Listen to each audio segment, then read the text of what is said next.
Hi, everybody. Thanks for joining us for another episode of Tech.Strong.Women, where we feature amazing women doing amazing things in tech.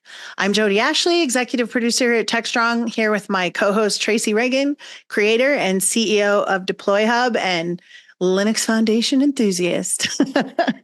Before I introduce today's guest, I want to give you a quick update about what's happening here at Tech.Strong.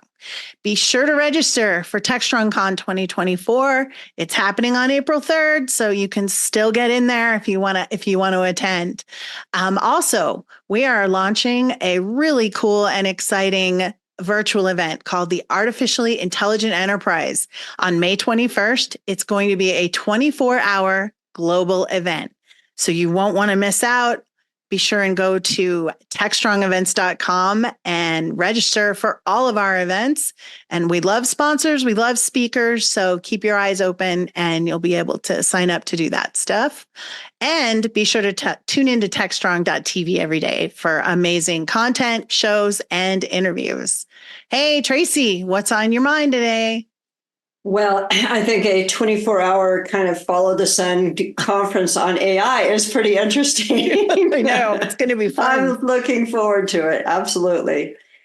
So, today I often talk about Jenkins, but I'm going to talk about it again because it continues to be a prime tool that companies, enterprises around the world have used. And this happened in late January.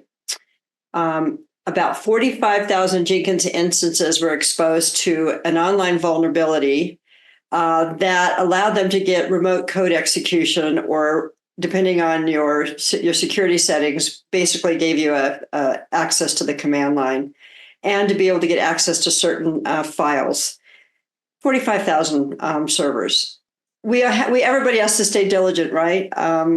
And tools like Jenkins, while everybody works really, really hard to make sure they're secure, you never know when a vulnerability is going to pop up like that. So I just want to put it out there. It was out. You might look for it. It was published back in late January, and it really talks about the exposure and why it's important to fix it. So I'm putting it out there for all you Jenkins users. Look to see if you have that particular version and if you have an issue. All right. Thank you, Tracy. All right. I am so excited. I've been trying to wrangle this lady for quite some time, but she is very busy. Our guest today is Caroline Wong. Caroline, tell us about yourself. Thank you so much for having me. I am delighted to be with you two today. My name is Caroline Wong. I'm the Chief Strategy Officer at Cobalt. We're an offensive security testing company.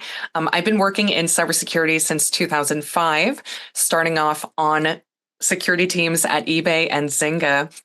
In 2011, I published a book called Security Metrics, A Beginner's Guide. In 2022, that book was inaugurated into the Cybersecurity Canon Hall of Fame. I teach courses on LinkedIn Learning, and I host a podcast called Humans of InfoSec.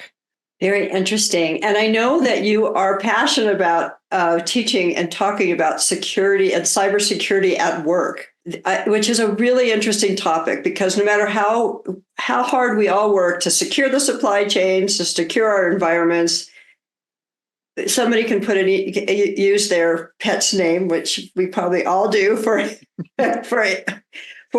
password, and all of our hard work is gone.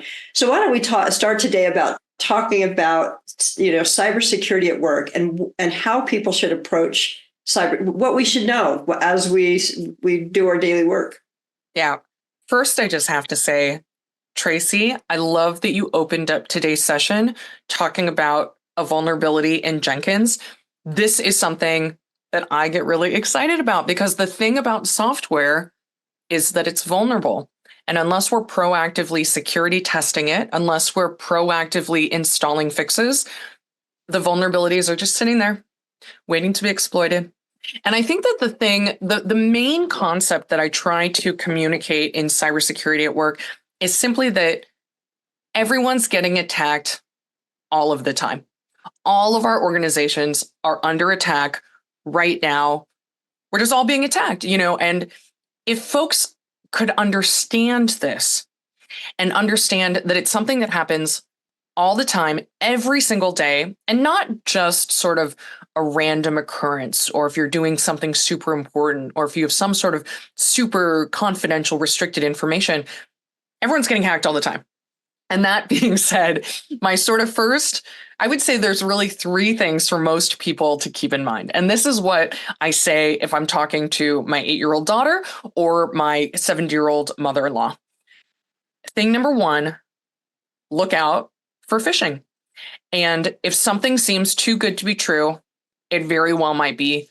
And just take a screenshot and send it to me and I'll check it out. But whether or not you're my literal family member or not, send it to someone you trust and just ask them to take a look at it. And make sure that if there's an opportunity to verify it via some other route, for example, you get a text message and it claims to be from a shipping company, go online, go to their real website, call them up and ask about it. So number one, we are all getting phished and social engineered all of the time. Learn to expect it and learn how to question it. Thing number two, use multi-factor authentication. I'm not saying that it's okay for all of our passwords to be our dog's names, but if it were, and we had two-factor authentication, then we'd be in such a better spot. And these days, that kind of thing is really so easily accessible. So definitely for online banking, definitely for email, really for anything that you really care about, just turn on multi-factor authentication all the time.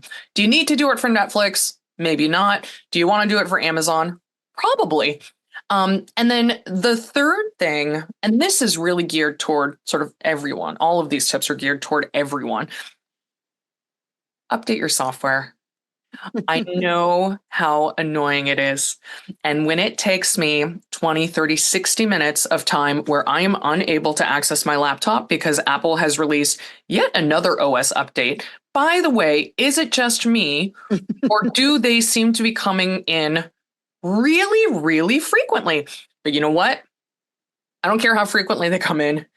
You got to prioritize it because hopefully, even if you don't prioritize it, your organization's IT security team is actually making it happen. But what's going to happen if that's the case is it's going to be a Friday morning and you're going to be on an important call. And all of a sudden your computer is just going to start installing and updating. And then you're, it's going to be really inconvenient. So just pick a time, maybe it's the end of a workday. And you're about to go take a walk. You're about to make yourself a cup of tea. Just install the update. Do it for your OS, do it for your laptop, do it for your smartphone. I really think that between those three things, if I could only tell folks three things, those are really it. But I will give a little plug for my Cybersecurity at Work course on LinkedIn Learning. If anyone's interested in viewing that course, you can find me on LinkedIn and on my feed. I've actually got a featured post where you can watch that training at no cost to you, even if you don't have LinkedIn Learning. And one of the things that we did that was really fun was we did a couple of scenarios. So we tried to make it fun. We tried to make it engaging. I like to think that it is pretty engaging and pretty fun as far as cybersecurity training goes. I'm absolutely going to go check that out. And you know who my husband is. So the two-factor authentication thing has been a thing that I hate and drives me crazy, but he makes me do it. So it's attached to everything in our house already. But getting younger people in their 20s and 30s to update their computers is such a nightmare. Like we have kids that are working they have Macs and my daughter does. And how often she'll be like calling, like, I can't work today. And Mitch will be like, well, do you need to do some updates? And, it's 6 months old. And you're like, so I have another question, though.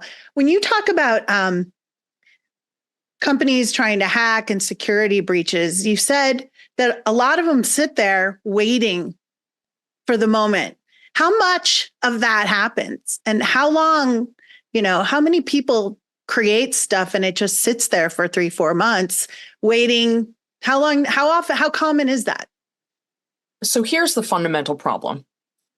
Software and the internet, the power of software and the internet is connectivity. The internet started out universities trying to share information with each other. We had atmospheric scientists trying to share large amounts of data. The internet was not built to support global electronic commerce. It just wasn't. And so security is not inherent to software. Security is not inherent to any internet protocols. In order for something to be secure, it has to be secured on purpose. And the best way to ensure something is secured is to test it. Go after it with an attacker mindset, the offensive security mindset. Test that software, find the vulnerabilities, fix the vulnerabilities. It's really the only way. And what happens is, if you're not even looking, the vulnerabilities are just sitting there. If you are looking, then at least you know where some of it is, and you are in a position to address it if you choose to. Now, there are trade-offs involved, right? Because security testing costs money, and addressing security problems cost resources and money. And this trade-off is where sort of the security complexity lies. But on one hand, it's actually simple, which is to say, do technical security testing, go and find those vulnerabilities, and then work with development teams to go and get it addressed. And that is part of the bigger problem, because we are finding vulnerabilities. Vulnerabilities are now being found at a rate that we are not used to. Because now we have vulnerability databases, we have tools that are scanning for vulnerabilities, we're reporting them. And of course, Jodi said I was going to talk about SBOM, so I have to kick this one in. If you don't have an SBOM, you don't necessarily know the vulnerabilities blast radius, and you don't know what the remediation step should be. So I often talk about the future where we have a FEMA-like response for vulnerabilities. Well, I don't have to wait. If somebody's found one, get it communicated. We lack collaboration in this area at a global level. And I've spoke to some people that says, well, we don't want people to know where those vulnerabilities are, because then hackers will know about it too. But the sooner we know about them, the sooner we can shut the door. Oh, they already know. They already know. They already know. That's what and we don't. The because vulnerability database is public to everyone. Whether you're a good person or a bad person, it is equally accessible. And the bad person is probably more likely to be hunting around the vulnerability database to find out the ones that they want to go and attack. And the good person is the one trying to get software out, right? They're the ones working and trying to get their software out. They're not thinking about looking at the vulnerability database every day. And if you don't know where those vulnerabilities are in your software supply chain, from a coding perspective, it's hard to get those fixes in. And then the remediation is not shared. So somehow the industry is going to have to get to a thinking about this in a FEMA response. Now, you talked about it. I think you talked about it. You said two terms. One was the hacker's mindset and an offensive mindset. Why don't you talk get a little deeper into that, so maybe we can better understand how to solve the cybersecurity problem? Yeah. In my experience, talking to hundreds, thousands of security and development practitioners throughout the year 2023, there was a really big theme which emerged. And the theme which emerged is everyone's experiencing layoffs and everyone's experiencing budget cuts. And what does that mean for cybersecurity practices? It means there's simply less to go around. Whatever limited resources we had before to allocate towards managing different risks, that's now smaller.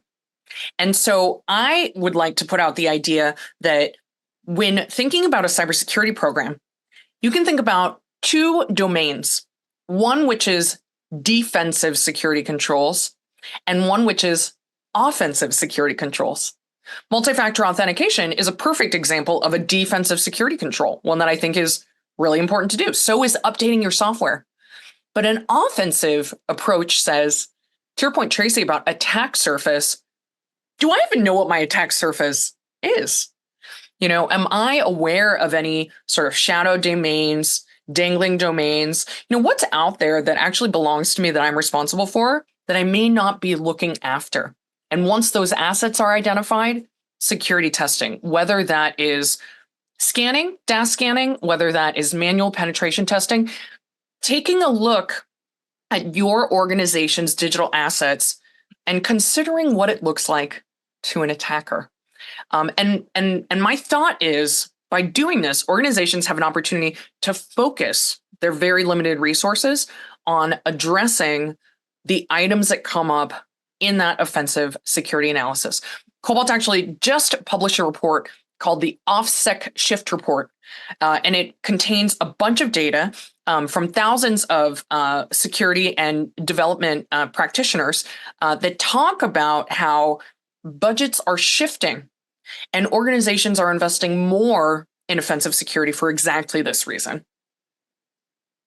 And, this concept is new to me, a concept of offensive. I think most of the things that I think about are defensive, right? Beyond just knowing what digital assets you have to manage, is there other ways? I think offense, I'm a hockey person, we have a goalie, we have defensive players. Who are the players in that kind of that offensive world? Hockey feels like the right analogy. Very physical, boom, boom, right? It's not subtle. We have forwards and we have our wingers. And what are our forwards and wingers doing, right, to go and score? What are they up to? I think, you've got sort of a few classic categories of attackers. You've got sort of the really big scary ones, nation states, but you've got others. You've got potentially, competition, searching for intellectual property. You've got your sort of typical, spray it all type of scammers who are just looking to make a buck any possibly way they can. Certainly ransomware is a big way in which people and organizations are being exploited. And these days, the thing about being a hacker is that hacker tools and approaches are not that expensive. You can buy a password cracking system and the storage required for it for less than $50. It's just not that hard to do. The bar is just not that high. So it doesn't require a lot of money. If you've got an internet connection and some know-how, then there's a lot of power on the attacker side. And I think as organizations, what we really need to do is we need to say, okay, what does our attack surface look like? What is our critical data, our critical systems that absolutely need to function? Let's do a bunch of security testing and let's make sure that the vulnerabilities that are found are fixed. And depending on how frequently we're updating our software, and everyone's updating their software all the time, we need to be testing those deltas on a regular basis. This, I think, is a very effective and efficient way to spend cybersecurity resources. And boy, in our kind of our geopolitical environment right now, this is a really important topic. Between Russia and North Korea and Iran, right there, those three countries are, they're paying people to spend time to hack all of us. They are serious about it. This is a serious game to them. It's not just a discussion we're having about trying to secure our environments, right? Yeah, we're not doing this for kicks. We're not doing this because it's a nice to have. We're doing this because attacks are happening all the time to all of us. I think it's so interesting. Some of the most recent SEC, activity with regards to SolarWinds. And while I don't personally know that I would go about it in exactly the same way as the SEC is doing, I do have a belief that what they're trying to accomplish is they're trying to put more of an emphasis on the idea that security is really not optional these days. It's really not optional. It really should not be optional. And while there are specifics about what's going on that are not, again, necessarily the way that I would personally go about it, I do see it being elevated to a different level of conversation. And for that, I think it's very, very appropriate. Yeah, and I think that the Biden administration had made the right move to at least have the SBOM discussion started, saying, hey, if you're going to do business with the government, you better report to us what open source packages you're consuming, because we may not want to trust those packages. But I don't find that kind of data, even though we have it, is being consumed and acted upon Yeah, I feel like it's still fragmented. It's still not. It's out there, but great. S-bombs. So far, so good. So what? Right? one of the really interesting things that we have not figured out as an industry is how to effectively communicate technical security posture to each other and even SBOM information to each other in a standardized format. Every organization does it in a different way. And that means that every time you interact with another organization, and any given organization has got to have probably like 75 vendors, larger enterprises are going to have hundreds, thousands of vendors. But without any sort of standard, or, in the case of our industry, actually, too many darn standards to choose from. The reality of, a person on that security team who's in a vendor risk management role, they've got to sort of sift through and figure out and interpret, each and every single one. So there ends up being just a tremendous amount of manual work involved if folks want to do it right. Yes, there is a tremendous amount of toil right now in solving the cybersecurity puzzle. A tremendous amount. And I think we will face that for at least the next 5 to 6 years. Even in, my world, you're in the pen testing business, and I'm in the DevOps side. If we go back to our Jenkins, I repeat this many times because it's a good thing to remember. According to CloudBees, they track about 90 million workflows a month. 90 million. Now, I don't know if those are duplicated workflows. So let's just say it's 9 million workflows a month, right. and even each so, one are being executed thousands of times. Right. Yes, it's a humongous number of DevOps pipelines that need to be updated to have security built into it. And this will be a challenge for us because there's an extreme amount of toil in being able to achieve that. So that being offensive, one way is to build it in there, right? The other way is maybe we talk about zero trust. So will zero trust get us out of this problem? And saying we're going to start blocking anything that comes from Russia or North Korea or Iran. We're going to just block them completely. Where are some big wins? Do you have any ideas, or have you thought about that? So I do think that there is a lot of value that comes with zero trust, but I don't think it's possible for zero trust to be fully automated. And what happens is the manual work just gets shifted. From my perspective, in an ideal zero trust model, the most important stuff has a really big fence around it. And if someone tries to get in, some human with their judgment and their opinion is coming in and saying, yes, let them in, or no, do not. And that times 9 million ends up being, again, an extraordinary amount of work. I have a kind of a crazy idea that it would be fun to share with you on this session today, which is I happen to have a garden, and I observe the cycles of that garden throughout the season, and there's times when the seeds are just in the ground, and there's times when the plants are growing, and there's times when they're blooming, and there's times when they're wilting, and it's fall and it's turning to winter, and I actually think that software has this sort of cycle that it goes through as well. And there's a time when if software is not being looked after properly, maybe it should be sunset. But what we do is we treat all software all the time like it's in full bloom. And I think that's actually just not appropriate. I think it's actually just a fundamental misunderstanding. When we work in tech, right? People who don't work in tech, they just assume that everything software is supposed to work absolutely perfect all the time. And the reality is, some of us know that some software is being paid an incredible amount of attention to. And a lot of other software, people aren't paying attention to it. It's not being updated. All sorts of legacy stuff, all sorts of old integrations. And so I think it would be really interesting if we had a way to evaluate, is it time to sunset this particular piece of software because it's actually introducing more risk than value? Really interesting. That's a really interesting thought. What can replace it? What's new out there? And boy, is it hard. Having a software company, it can be really hard to get customers off of old versions. Totally. Coming back to your point to say, upgrade your software, please upgrade your software, because we may know there's vulnerabilities out there, but we can't get folks to update their software because it may take some time. It may bring down, they may need to do a freeze for, an hour and a half.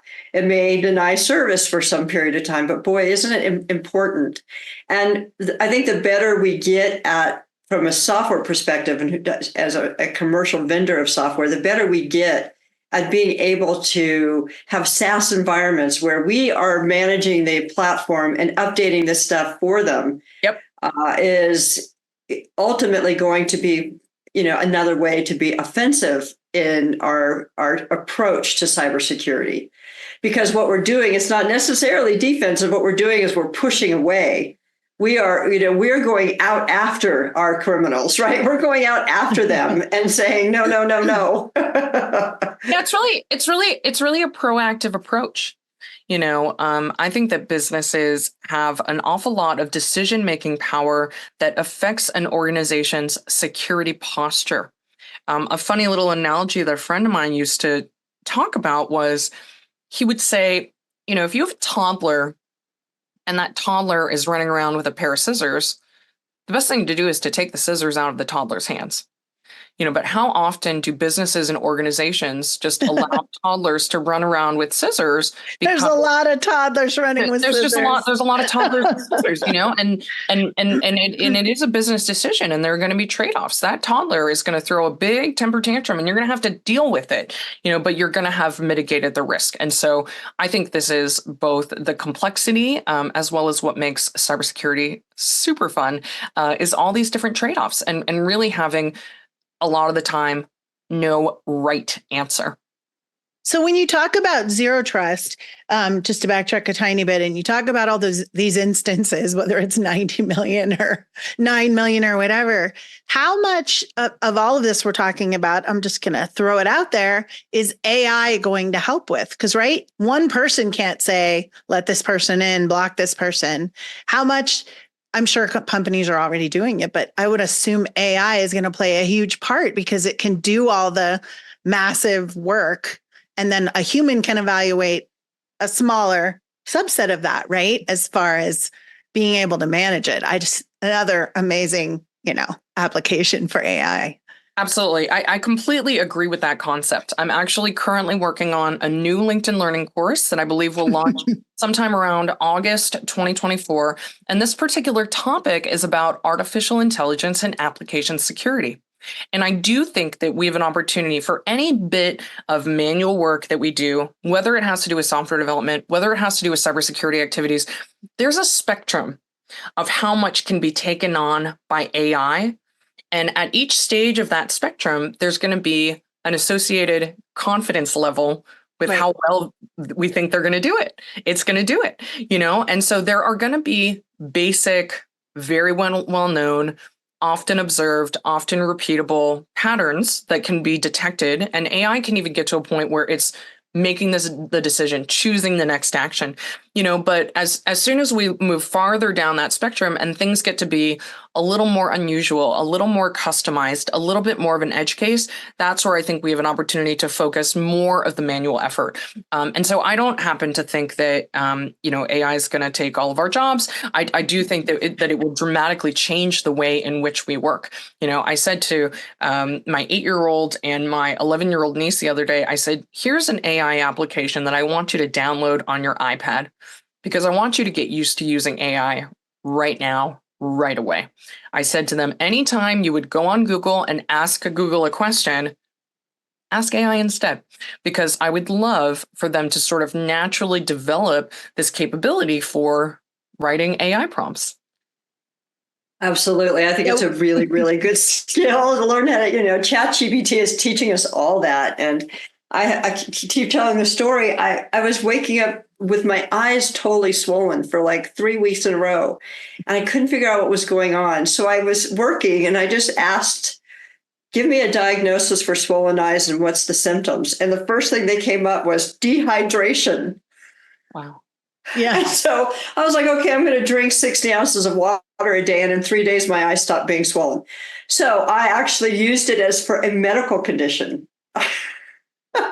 Well, Tracy and I have this conversation all the time because It's, AI terrifies me. And she's like, AI is the coolest thing ever. it's awesome. So she's helping me like today. I'm like, this, another example where AI is going to be really helpful. And yes, another reason humans aren't going away.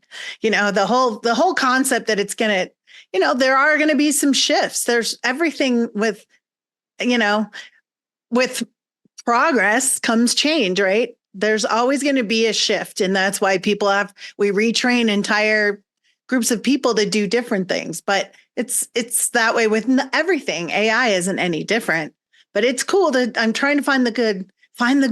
I'll tell you what, think about it this way. Think about it this way, Jodi. I was raised with encyclopedias.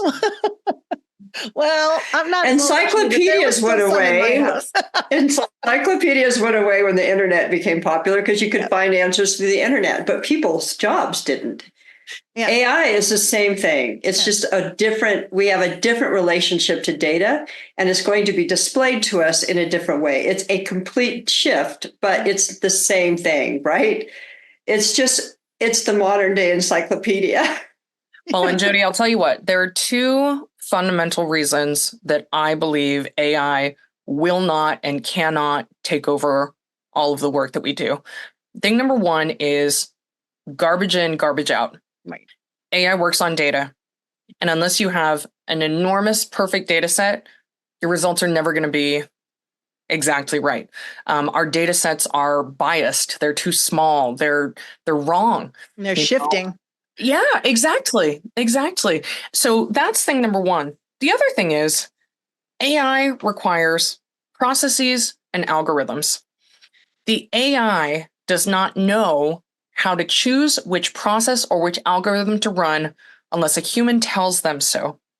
Right. And if, because I work in the area of application security, I think about things like static testing and dynamic testing. I think about the differences between network security vulnerabilities and application security vulnerabilities. And if I have an AI and that AI is designed to work through a workflow having to do with finding network security vulnerabilities, and I point that at an app, it's not going to give me the results I want. Mm-hmm. We need people to dictate what type of process, what type of algorithm. It's like saying, to an automated, chef robot, make me a pumpkin pie. But if you put in the cheesecake recipe, you're not going to get a pumpkin pie.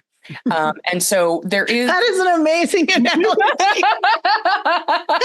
That is the best analogy. Maybe ever. You'll get a cheesecake pumpkin pie. There you go. There you go. Cheesecake. You'll probably get something delicious, but you're not going to get a pumpkin pie. You will not get pumpkin. If there's no pumpkin in the recipe, you're not going to get a pumpkin pie. That's amazing. I'm sorry. That was a great analogy. I love that. I'm going to steal it. So before we run out of time, this is a question I really love to ask our guest. And yes. Tell us what brought you to technology. You're passionate about it as I am, and as most of our guests are. How did you get started? Was there a woman in your life that said, hey, you need to go into tech? Give us a little bit of insights about your background. It was my dad. I am the daughter of Chinese immigrants to the United States. When I was a little kid, my dad said, you know what? I'm going to buy you Mavis speaking typing software, because my dad was an attorney, and he had a really great secretary who typed on his behalf, but he was one of those one finger typers, and said, Caroline, in your lifetime, it's going to become really valuable for you to learn how to type quickly. And so I learned how to type quickly at the age of, 10 or something. And when I was about to go to college, he said to me, Caroline, what do you want to study in university? And I said, well, I love dance. So I'd love to study dance. And I think psychology is really interesting. So I'd love to study psychology. And he said, you're going to study engineering, and you're going to study the hardest engineering at the top school that you can get accepted to. And so I went and I studied electrical engineering and computer science at UC Berkeley. And that was that. it was just the culture of the family that I happened to grow up in. And while, I had all sorts of, I would say, behavioral and psychological responses to my father's extremely high expectations of me, he did instill a confidence and kind of like, maybe I don't know how to do this right now, but I can figure it out-ness about it. And now at this stage in my life, as a mother, and I'm looking at my kiddos and their lives are filled with technology, and I just want the world to be a safe and a happy place. I just want my kids to be able to use their computers and go on the internet and play their games and be safe and be connected and create without having to worry. That's what I want, And so I feel so grateful that I'm in this field and that I get to do this type of work. It's interesting. Almost all of us, all of us that are in this field, we had a parent or someone who really was forcefully directing us into it. It wasn't something that we saw that we should do for naturally, like a little boy might, right? And we had to have somebody say, go for it. It's different now. These days, I don't know exact statistics, but when I studied computer science in college, it was not typical. It certainly wasn't typical for a woman, but it kind of wasn't typical anyway. These days, I think there are so many more computer science graduates than there were at that point in time. And so these things do change. But I'm extremely grateful to my dad for pushing me in that way. And I hope that the STEM programs that are, starting to really flourish throughout the U.S. in particular can serve, as your dad did to you, can serve to other young girls who may not have a parent that said, like my mother did, Tracy, you can't draw a straight line. You do math like crazy. You probably should go into some field of engineering. You probably shouldn't do, history is great, but it's not going to get you the job you want. And go do math.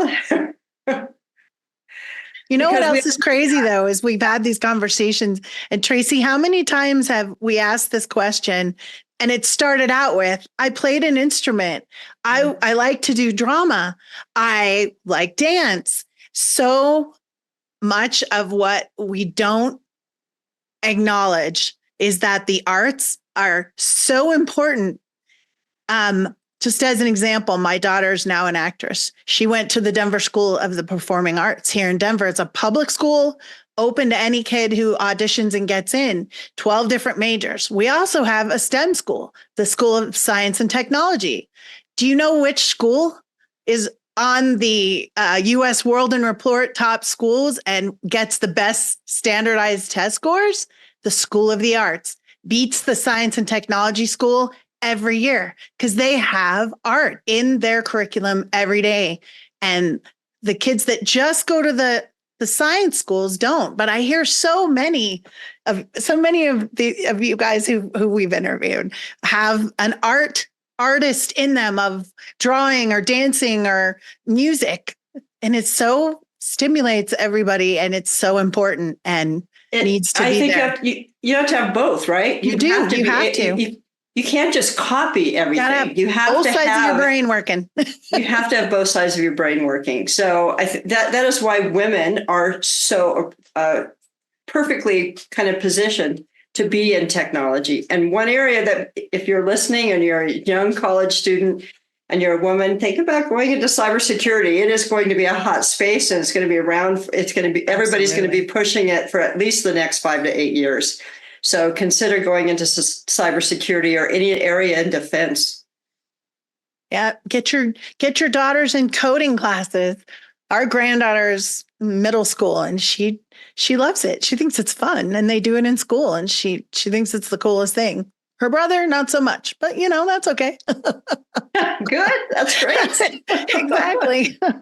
Well, I think we're right at the end of our window here, but Caroline, thank you so much for being here. I am so excited that you got to join us. I can't wait to see you at RSA in May. And, we just really appreciate you taking the time. We know you're a busy lady and your time is super full. So we appreciate you being here with us today. Trace, you got anything? No, but thank you, Caroline, for a fabulous journey into the world of cybersecurity. This was so fun. Thank you both. Great. Well, thank you for being with us. Hey, everybody. That's a wrap on today's episode of Tech Strong Women. Be sure and stay tuned. There's a lot more great content and programming today. So be sure and watch, and we'll see you next time on Tech Strong Women. Bye.